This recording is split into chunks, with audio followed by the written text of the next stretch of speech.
میں کبھی بھی یہ نہیں کہوں گا کہ وہ انٹرویو ٹھیک تھا, کوئی جسٹیفیکیشن میں نہیں دوں گا, میں اپنے آپ کو ڈیفینڈ کروں گا. میں واپس نیچے سے نیچے جاتی جا رہی ہوں. عمر آپ مجھے ہائپ دو تاکہ میری روزی روٹی چلے. سب لوگ کہہ رہے ہیں جی عمر بلوچ منظر عام سے غائب ہو گیا ہوا ہے. ہمارا جو کام ہے ہماری عوام سے ریلیٹ ہے. تو یہاں آفس آن ہوتا تو میں جا کے خود بھی ڈیلیٹ کر دیتا, لیکن وہ ایک ہائپ کریٹ ہوئی. وہ ایک ہی رات میں 7 سے 8 ملین چل چکا ہوا تھا. میں تو دوبارہ کبھی بھی اس کا انٹرویو اب نہیں کروں گا. کچھ نہ کچھ مس ایپ ضرور ہوا ہے کہ یہ ویڈیو ایسے اپلوڈ ہوئی ہے اور یہ ہائپ پہ چلی گئی ہے. عورتوں کے حقوق کے لیے میں نے بہت آواز اٹھائی. میں اپنی عوام سے, اپنے اداروں سے, اپنی جو میری اسلامک تنظیم ہے ان سے, اپنے سب اداروں سے میں معذرت چاہتا ہوں کیونکہ غلطی واقع میں ہوئی ہے. السلام علیکم ناظرین, میں ہوں ماریہ بلوچ. آپ دیکھ رہے ہیں ہمارا فیس بک اور یوٹیوب چینل. ناظرین اس وقت میرے ساتھ مشہور و معروف عمر بلوچ موجود ہیں, جنہوں نے لاسٹ ڈے ایک فحاشی کی ویڈیو بنائی جس کو یہ انٹرویو کہہ رہے ہیں, اور وہ منٹوں سیکنڈوں میں وائرل ہو گئی. وائرل کچھ اس طرح سے ہوئی, ان کو ٹرول کیا گیا, ان کو جانی نقصان پہنچانے کی دھمکیاں دی گئی, اور بھی بہت ساری ایسی چیزیں جو منظر عام پر آئی. ہم ڈسکس کرتے ہیں عمر بلوچ سے. السلام علیکم. وعلیکم السلام. کیسے ہیں آپ؟ الحمدللہ الحمدللہ. اچھا عمر بلوچ, مجھے بتائیے, لاسٹ ڈے آپ نے ایک انٹرویو کیا ایک آرٹسٹ کا جس کا نام لائبہ خان ہے, جو کہ ہر آئے دن سرخیوں میں رہتی ہیں اپنی باڈی کی وجہ سے اور اپنی بولڈ اداؤں کی وجہ سے. آپ نے وہ کیوں کیا, اور وہ کرنے کو کس نے کہا تھا, اور آپ نے ایسا ہی کیوں کیا؟ دیکھیں جی, فرسٹ آف آل تو میں یہ بتانا چاہتا ہوں اپنی عوام کو بھی کہ وہ انٹرویو میں نے جا کے زبردستی نہیں کیا, ٹھیک ہے. وہ ایک ایکٹریس ہے, انڈیا میں وہ کام کر رہی ہے, اور جو میں نے انٹرویو کیا اس سے زیادہ گندی ڈریسنگ وہ سب کچھ چل رہا ہے آلریڈی, اس کا چل رہا ہے, اس کا یہ کام ہے. آئٹم گرل بھی اپنے آپ کو وہ کہتی ہیں, اسکینڈل کوئین بھی وہ کہتی ہیں. اور میں ان سے جا کے جب ملا, انہوں نے مجھے, سب سے بڑی بات ریزن یہ تھا کہ انہوں نے مجھے بلایا اور وہ بہت زیادہ پریشان تھی. انہوں نے کہا کہ جی اب میں واپس نیچے سے نیچے جاتی جا رہی ہوں, عمر آپ مجھے ہائپ دو تاکہ میری روزی روٹی چلے. تو مجھے یہ ایکسپیکٹیشنز بالکل بھی نہیں تھی کہ یہ انٹرویو بہت زیادہ ولگر ہو جائے گا. میں یہ کبھی بھی, میں نے ابھی جب سے یہ 6-7 دن سے یہ معاملہ چل رہا ہے, میں کبھی بھی یہ نہیں کہوں گا کہ وہ انٹرویو ٹھیک تھا, کوئی جسٹیفیکیشن میں نہیں دوں گا, میں اپنے آپ کو ڈیفینڈ کروں گا. گندا تھا, ولگر تھا, بالکل تھا, لیکن اس کے لیے میں اپنی عوام سے بار بار کہہ بھی چکا ہوں. سب لوگ کہہ رہے ہیں جی عمر بلوچ منظر عام سے غائب ہو گیا ہوا ہے, ادھر چلا گیا ہے, وہاں چلا گیا, یہ کہاں پہ ہے. لیکن دیکھیں ہمارا جو کام ہے ہماری عوام سے ریلیٹ ہے. مجھے ٹرول کیا گیا, مجھے گالیاں دی گئیں, میرے لیے الگ الگ عجیب و غریب سے تھمبنیل بنائے گئے, مجھے دھمکیاں دی گئیں. تو ظاہر ہے میں نے اپنے آپ کو کلیریفائی کرنا ہے. میں یہی پاکستانی ہوں, پاکستان میں ہی رہوں گا, میں باہر تھوڑی بھاگوں گا. اب آپ کہہ رہے ہیں کہ اب آپ نے کلیریفائی کرنا ہے, اتنا مطلب اتنی دیر ہو گئی ہے, ٹھیک ہے. آپ جب وہ انٹرویو کر کے آئے, انٹرویو کرتے دوران اینکر کے ہاتھ میں ہوتا ہے اس نے انٹرویو کو کس رخ میں لے کے جانا ہے, کیا بات کرنی ہے, اور ایون کہ اتنا اینکر کے ہاتھ میں ہوتا ہے کہ اس کو اگلا بندہ کیا جواب دے رہا ہے, اس نے جواب کیا لینا ہے. ایسے ہی ہے. آپ کو انٹرویو کے دوران آئیڈیا نہیں ہوا کہ غلط باتیں کر رہی ہے, یا انٹرویو کرنے کے بعد آپ نے اپنے کیمرہ مین سے کہا ہو, یا اپنے آفس جا کے کچھ سوچا ہو کہ یار اس انٹرویو کو ہم نے آن ایئر نہیں کرنا, آپ نے اس کو آن ایئر کیوں کیا؟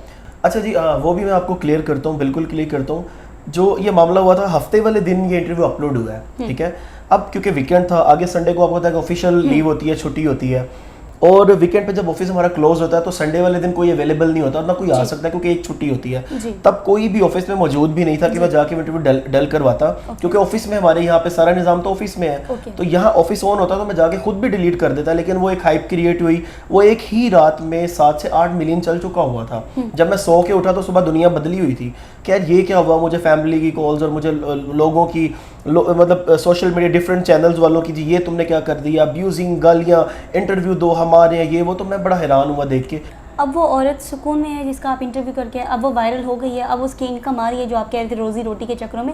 روزی روٹی میرے اللہ کی ذات دیتی ہے اور کوئی نہیں دیتا, نہ آپ دے سکتے نہ میں دے سکتے. اب اس کی روزی روٹی چل رہی ہے یا اس کی جان کو بھی خطرہ ہے؟ دیکھیں یہ تو اس سے بات ہوگی تو پتہ چلے گا کہ وہ اس ٹائم کس کنڈیشن میں ہے, کیونکہ میں تو دوبارہ کبھی بھی اس کا انٹرویو اب نہیں کروں گا. سیدھی سی بات ہے, کیونکہ مجھے یہاں پہ رہنا ہے, مجھے میری عوام مجھ سے اگر ناراض ہوئی ہے تو یہ میرا فرض بنتا ہے. ناراض نہیں, آپ یہ غلط بات کریں, ناراض نہیں ہوئی ہے, آپ نے کام ہی ایسا کیا ہے.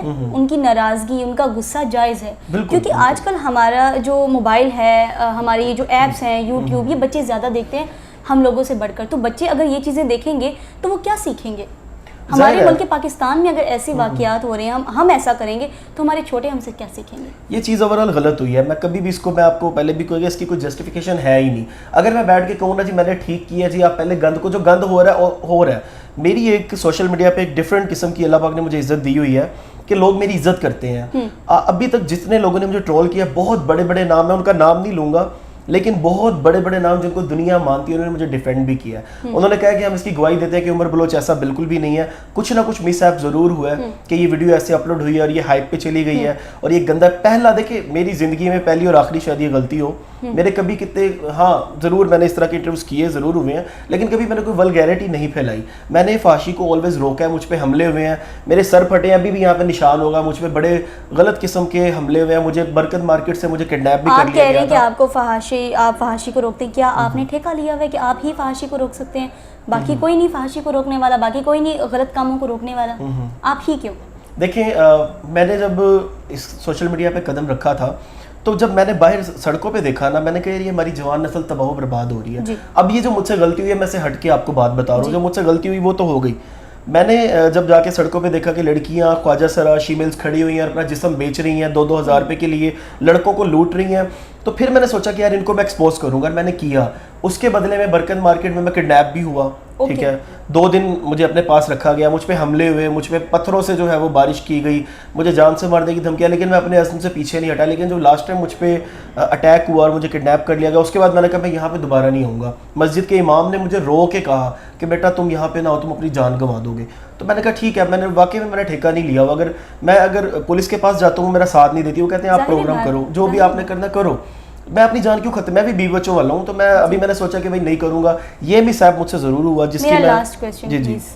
آپ نے کہا کہ آپ لائبہ خان کے پاس روزی روٹی کے لیے گئے تھے کہ اس کی روزی روٹی نہیں آ رہی تھی, وہ اس لیے ولگر کنٹینٹ اس نے خود کیا نا, اپنے آپ کو نمایاں کیا, وہ دور کیمرے میں اٹھ کے اپنے کپڑے دکھانا, چیزیں اپنی باڈی کو شو کروانا. آپ جو کہہ رہے ہیں برکت مارکیٹ میں لڑکیاں کھڑی ہوتی ہیں, شی میلز اور خواجہ سرا کھڑے ہوتے ہیں, وہ کیا اپنے شوق سے کھڑے ہوتے ہیں؟ وہ بھی روزی روٹی کے لیے کھڑے ہوتے ہیں, مانا کہ وہ غلط کام کر رہے ہوتے ہیں, ٹھیک ہے, اس کا حساب انہوں نے اللہ پاک کو دینا ہے. بالکل, آپ نے اور میں نے تو نہیں لینا نا, وہ بھی تو اپنی روزی روٹی کے لیے کر رہے. تو ہم کون ہوتے ہیں کسی کو ٹرول کرنے والے, کسی کو آئینہ دکھانے والے؟ دیکھیں جب آپ کے ہاتھ میں مائک ہوتا ہے نا جی ماریا, تو آپ کے بڑے فرض ہوتے ہیں. جی ابھی تو جو ہو گیا, میری باتیں شاید لوگوں کو مذاق لگیں گی, لیکن جو میری سوچ ہے, جو میں ایک اوتھینٹک اپنی تھنکنگ لے کے اپنی فیلڈ میں کام کر رہا تھا, اور انشاءاللہ کروں گا, ابھی میں بیٹھنے والا نہیں ہوں. غلطی سب انسانوں سے ہو جاتی ہے, بڑی بڑی لوگوں سے غلطیاں ہوئی ہیں, انسان خطا کا پتلا. بالکل, جب آپ کے ہاتھ میں مائک ہوتا ہے نا تو آپ یہ عزم کرتے ہو کہ میں کم سے کم اپنا برائی روکنے میں اپنا حصہ ضرور ڈالوں گا. ٹھیک ہے, میں نے غلط کیا, جو باہر ہو رہا ہے, اور اگر اس کو روکنے کی مجھ میں طاقت ہے میں ضرور روکوں گا. مجھے میرے اللہ نے کہا ہے کہ برائی کو روکو, ایٹ لیسٹ اگر تم کسی طریقے سے نہیں روک سکتے تو اس کو غلط ضرور جانو. اور اب میں نے یہی ڈیسائیڈ کیا کہ میں غلط ضرور جانوں گا. غلط وہ چیزیں بھی ہیں جن لڑکیوں کے ساتھ ریپ ہوتا ہے, بالکل, جن ماؤں کے ساتھ ان کے بچے زیادتی کرتے ہیں. زیادتی کا مطلب اینڈ گین نہیں ہوتی, زیادتی کا مطلب یہ بھی ہوتا ہے کہ ان کے بچے ان کو مارتے ہیں, بالکل, ان پہ ہاتھ اٹھاتے ہیں اور ان کو گالیاں دیتے ہیں, آوازیں کستے ہیں. یہ بچے کرتے ہیں آج کل کے. آپ ان کو کیوں نہیں سامنے لے کر آتے؟ میں لے کے آیا ہوں, ایسی چیزیں ہی کیوں میں لے کے آیا ہوں. آپ نے شاید میرے پروگرام نہیں وہ دیکھے, میں بہت سے ایسے انٹرویوز, میں نے ملزمان کے انٹرویوز کیے ہیں جنہوں نے یہ اپنی ہی وائف کو غیرت کے نام پہ, میں نے لڑکیوں کے لیے, عورتوں کے حقوق کے لیے میں نے بہت آواز اٹھائی. اگر میرا بیک گراؤنڈ آپ دیکھیں, میرے اپنے چینلز پہ جا کے آپ دیکھیں, ڈیلی اپڈیٹس ٹی وی کے نام سے میرا چینل ہے, اس پہ اگر 300 ویڈیوز ہیں تو اس میں سے 250 ویڈیوز میں نے عورتوں کے حقوق کے لیے آواز اٹھائی ہے. میں نے وہاں پہ جا کے ان کو کوریج دی ہے, جن کے مرڈر ہوئے ہیں, جن کے ساتھ زیادتی ہوئی ہیں, میں نے ان کے پاس جا کے ان کے گھر والوں کے انٹرویوز کیے ہیں. بچوں کے ساتھ زیادتی ہوئی ہے, میں نے ان کے جا کے انٹرویوز کیے ہیں. اگر کسی کو کوئی مار کے پھینک گیا, کسی کے ساتھ زیادتی ہوئی ہے, کسی نے اپنے ماں باپ کو مارا ہے, میں نے ان کے جا کے انٹرویوز کیے ہیں. اگر میری ایک غلطی کے مطابق مجھے جج کیا جائے گا تو یہ میرے ساتھ زیادتی ہوگی. میں اپنی عوام سے, اپنے اداروں سے, اپنی جو میری اسلامک تنظیم ہے ان سے, اپنے سب اداروں سے میں معذرت چاہتا ہوں کیونکہ غلطی واقعی میں ہوئی ہے. میں اس کو کبھی بھی ڈیفینڈ نہیں کروں گا. اگر کچھ لوگ میرے بارے میں یہ پھیلا رہے ہیں, میں نے کچھ ولاگز میں نے کچھ دیکھے ہیں, اس میں کہا جا رہا ہے جی یہ عمر صاحب تو آگے سے ڈھیٹ ہو گئے ہیں, عمر صاحب تو آگے سے ڈٹ گئے ہیں کہ جی میں نے غلط کیا تو جو کرنا ہے کر لو. یہ بالکل جھوٹ ہے. اور سب سے بڑی بات ایک اور چیز میں کلیئر کر دوں کہ جو ہمارا اردو وائرل کا جو آفیشیل تھمبنیل ہے, ٹھیک ہے, وہ جیسا بھی ہے, لیکن جو الگ سے لوگ ڈاؤن لوڈ کر کے تھمبنیل بنا رہے ہیں اس کی میری ذمہ داری نہیں ہے. ذمہ داری میری اپنے چینل کے تھمبنیل کی ہے جو کہ غلط ہے, اس کے لیے میں آپ سب سے معافی مانگتا ہوں. لوگ بھی اپنے ویوز کے لیے, اپنے پیسوں کے لیے گند پھیلا رہے ہیں, کر رہے ہیں. 8 ملین پہ ویڈیو گئی ہوئی ہے. اگر کسی ایک نے کیا, اس کا مطلب یہ نہیں ہے کہ آپ سب اس سے بھی زیادہ فحاشی پھیلائیں. صرف ویوز کے چکروں میں آپ تھمبنیل کو بیچ دیں. ہمارے بچوں کے مائنڈ میں کیا جائے گا؟ یہاں پہ دیکھا دیکھی چلتی ہے. اگر آپ گندے تھمبنیل لگائیں گے, کوئی اور بھی اٹھا کے لگا دے گا کہ اس کے اس تھمبنیل کی وجہ سے اتنے ویوز آ رہے ہیں تو ہمارے بھی آئیں گے. برائے مہربانی ان چیزوں کو روکیں. اور عمر نے معذرت کر دی ہے میرے خیال میں کہ آپ کو یہ چیز سمجھ آ گئی ہوگی کہ کیا ہوا تھا اور ایکچولی میں ہونا کیا چاہیے تھا اور کیا نہیں ہونا چاہیے تھا. اس کے ساتھ مجھے اجازت دیں, اللہ نے کے بعد.